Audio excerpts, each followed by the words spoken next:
Have you ever felt like you were living a life that wasn't really yours? As if you were following a script written long before you had the chance to ask if it made sense. A life shaped by expectations from parents, teachers, culture, society, that you quietly accepted as your own. And somewhere deep within, something is whispering, or maybe screaming, "This isn't it." You wake up each morning, put on the same face, meet the same obligations, say the right words. You navigate the world as if everything is fine. But when silence arrives, when there's no more noise to distract you, that quiet question returns: who am I? Really? This feeling of disconnection isn't a personal failure. Jung believed it's a signal, not of something going wrong, but of something real trying to wake up inside you. Most people live their entire lives without ever meeting that voice. They play out social roles, embody pre-made identities, seek approval and call it life. And the saddest part? They die never having met their own soul. Till now, the most important question arises: is this happening to you? Are you living from your truth, or from a carefully shaped mask? Are your thoughts, beliefs, and desires truly yours? Or are they echoes of someone else's fear? Since childhood, we are taught to blend in, to be polite, to be strong, to not cry too much, not talk too loudly.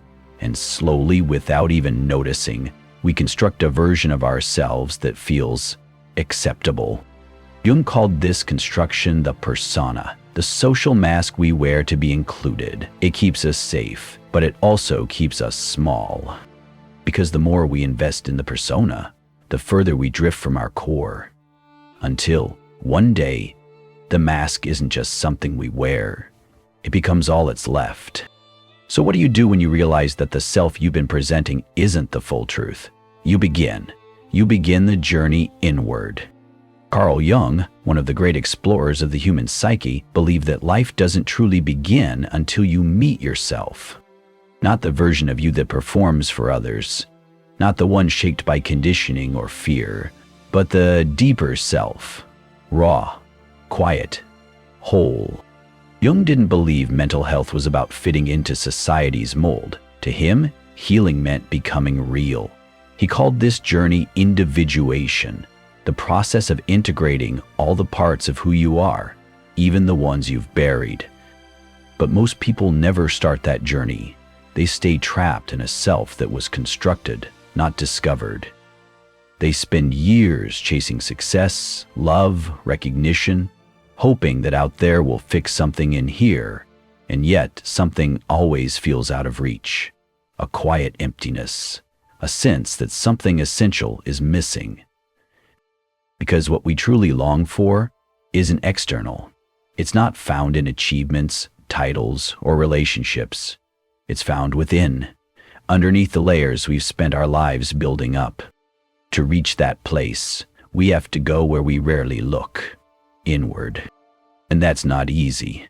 From the moment we're born, we're trained to adapt, to act in ways that make others comfortable, to hide our sensitivity, our questions, our fire. We're taught that certain parts of us are too much, too intense, too angry, too emotional, too wild. So we silence them. We tuck them away. And in doing so, we start to fracture. We present one version of ourselves to the world, the one that fits, and everything else, we push it into the dark. This is where we meet what Jung called the shadow, the hidden part of the psyche that holds everything we've disowned. It's not just your rage or shame, it's also your creativity that was called impractical, your tenderness that was mistaken for weakness, your voice that was never heard. And the shadow doesn't vanish just because you avoid it. Quite the opposite. It grows stronger, operating behind the scenes. It begins to shape your decisions, your relationships, your reactions. Ever snapped at someone and didn't know why? Ever disliked a person instantly, only to realize later they reminded you of something within yourself? That's the shadow at work. Not to punish you, but to reveal you. And here's the truth few speak aloud. Your shadow is not your enemy. It holds power, authenticity, and even your deepest gifts. But to reclaim them, you have to stop running. The shadow isn't a flaw, it's a mirror, revealing everything you've hidden to survive.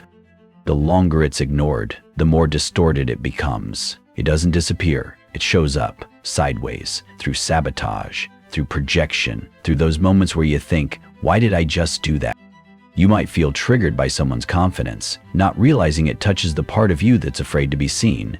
You might resent someone's freedom, not noticing that it echoes a part of you you've long buried. This is projection, a defense mechanism of the psyche, one that protects the ego from seeing itself too clearly. But the shadow isn't just about your darkness. It holds your potential, your truth, your fire. Maybe you were told your curiosity was annoying, so you stopped asking questions. Maybe you were punished for crying, so you taught yourself numbness. Maybe you were praised for being the strong one, and now you don't know how to fall apart safely. All of those exiled pieces didn't vanish. They became the architecture of your inner world. And they wait.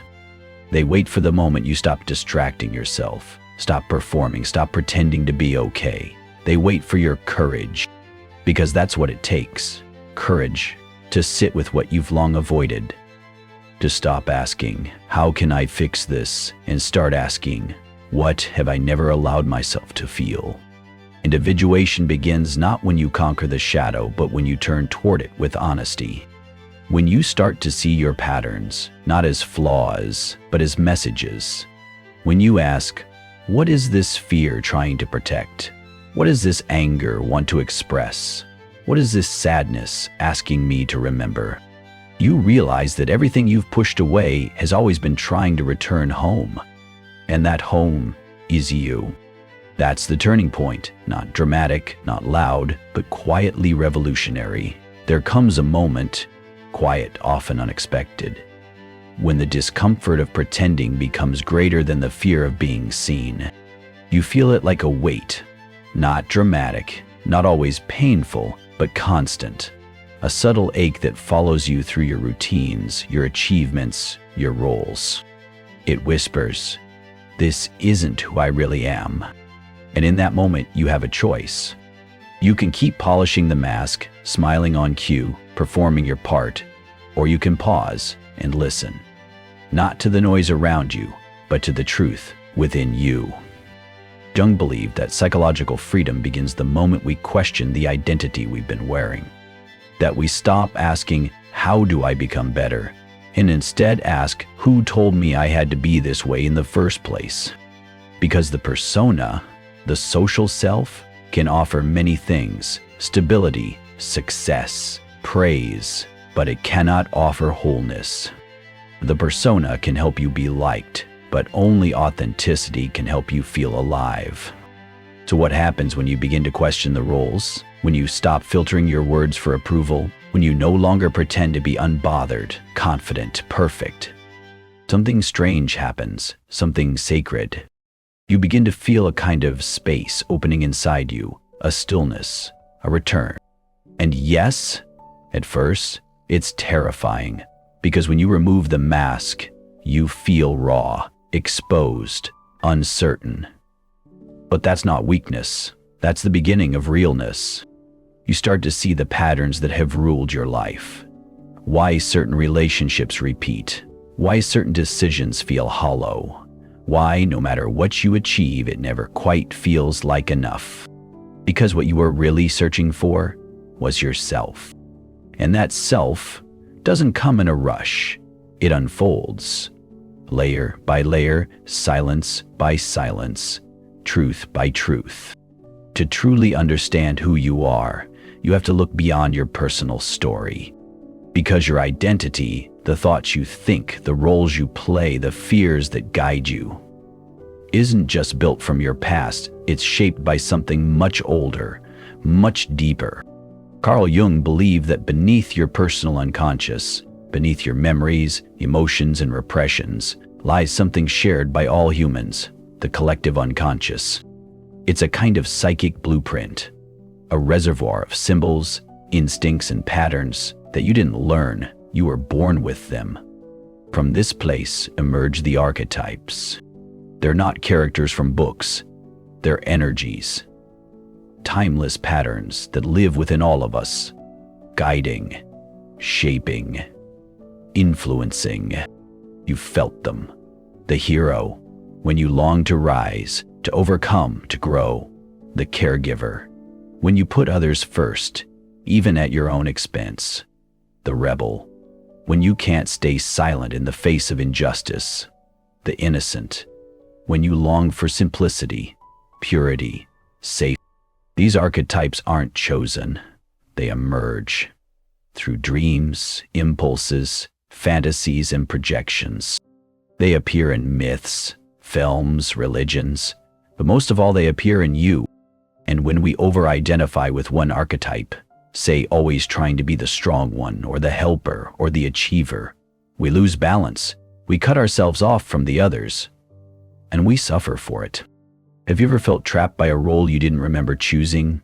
Like you had to be reliable or always wise or constantly strong? That's not strength. That's imbalance. The key is not to reject these patterns, but to recognize them, to notice which ones dominate and which ones have been forgotten. Because the deeper self isn't found in one part of you, but in the integration of all of them. You are not here to play out someone else's myth. You're here to live your own story, not as one archetype, but as a human being, whole, dynamic, evolving. Among the most mysterious and powerful forces in Jung's map of the psyche are two inner figures, the anima and the animus. These are not about gender in the external sense. They are inner energies, the feminine and masculine currents that live within every person. The anima, within men, is the archetype of emotion, intuition, sensitivity, and connection to the unconscious. The animus, within women, represents clarity, structure, logic, direction, and assertiveness. His understanding helps all, no matter race or width. As the alma within men, as the alma within women, it is. But in truth, we all carry both. These energies are not opposites, they are complements, meant to dance within us. When they are in balance, something beautiful happens. You feel grounded and fluid, directed and receptive, able to act and to feel. But when they're out of balance, conflict arises. A man who represses his anima may feel disconnected from his emotions. He might fear vulnerability, confuse softness with weakness, or feel numb where he longs to feel depth. A woman who rejects her animus may struggle to speak up, hesitate to take the lead, or silence her inner authority, even when something inside her knows exactly what to do. And this isn't weakness, it's fragmentation. These parts of us aren't wrong, they're just waiting to be invited in from the shadows. Jung believed that embracing these inner forces is a crucial step on the path of individuation, because individuation is not about becoming someone else. It's about becoming all of yourself. To feel, to act, to imagine, to decide, to listen deeply, and to speak clearly. So ask yourself gently, which voice inside you has been muted? Which inner part, the feeling one or the doing one, have you learned to distrust? Because wholeness is not about choosing a side, it's about coming back into dialogue. It's about learning to move through the world not from habit, but from harmony. There's one illusion most people never think to question, and yet it shapes every part of how we live. It's the belief that we are a fixed self, one identity, one personality, unchanging, solid, permanent. But what if that isn't true? What if the version of you that you cling to, the one with the name, the past, the roles, the story, isn't the whole picture? Jung, like many mystics before him, saw the self not as a static thing, but as a fluid process. The truth is, you are not your thoughts. You are not your achievements. You are not even your memories. You are the space that holds all of that, a conscious awareness that moves, changes, evolves. And that realization can be frightening, because it means that many of the things you've believed about yourself, the limitations, the labels, the The definitions were never truly you. They were roles, costumes, temporary shapes. And yet, it's also liberating. Because if you are not fixed, then you are not trapped. If you are not just one story, then there is room for 1,000 new ones to unfold. But to step into that freedom, you must loosen your grip on who you think you are. Let go of needing to be the strong one. Let go of the pressure to be perfect. Let go of the fear that if you stop performing, you'll disappear. Because you won't. What disappears is the illusion. What remains is something real. So pause for a moment and ask yourself, who are you without your mask? Who are you when you stop trying to be someone?